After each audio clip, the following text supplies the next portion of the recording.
इस बार श्री किशोरी जी का राधाष्टमी उत्सव, राधा जन्माष्टमी उत्सव मनाएंगे। बंधुओं, शास्त्रों में बड़ी महिमा है किशोरी जी के। पद्म पुराण में तो इतनी सुंदर व्याख्या है किशोरी जी के जन्मोत्सव की।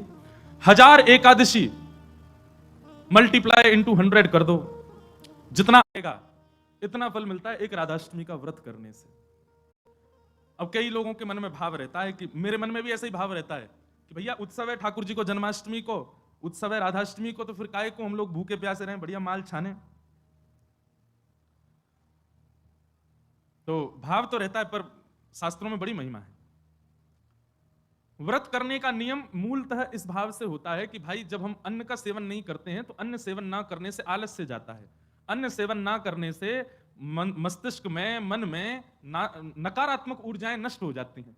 फलाहार रहते हैं तो निश्चित ही है ऊर्जावंत होते हैं, तो ऊर्जावंत होंगे तो और बढ़िया उत्सव मनाएंगे। लेकिन बिल्कुल ही आहार ग्रहण नहीं करोगे तब तो फिर मतलब व्रत इसलिए करना है कि उत्सव में आपसे आपकी ऊर्जा पूरी लगे, आलस्य ना आवे, नकारात्मक भाव ना आवे, मन में कोई दुर्भाव ना आवे, इसलिए अन्न का त्याग किया जाता है। बाकी तो उत्सव में तो खूब पाओ धुआंधार, लेकिन व्रत करने से आपके उत्सव में बेहोशी आ रही है महाराज और बिना भोजन किए कुछ तो फिर उत्सव को भंग करने वाली बात हो जाएगी।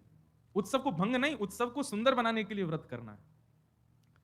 तो राधाष्टमी उत्सव पर इस बार व्रत निश्चित करो, हर बार ही करो। वैसे तो शास्त्रों में दशावतारों में 4 अवतारों के व्रत करने की आज्ञा दी है, रामनवमी और नृसिंह चतुर्दशी, कृष्ण जन्माष्टमी और वामन द्वादशी।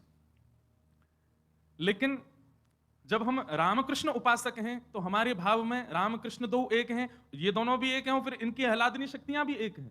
राधा कृष्ण स्वरूपाम वही कृष्ण राधा स्वरूपिणो कलात्मानम निकुंजस्थम गुरु रूपम सदा भजे। तो जब किशोरी जी ब्रजमंडल में श्री ठाकुर जी का ही स्वरूप हैं तो फिर उनके लिए भी ये व्रत की क्रिया करनी है। पद्म पुराण में ब्रह्मा जी ने इसका बहुत सुंदर वर्णन किया है कि भैया व्रत निश्चित करना चाहिए, इतना फल मिलता है, इतना फल मिलता है। लेकिन जब भी कोई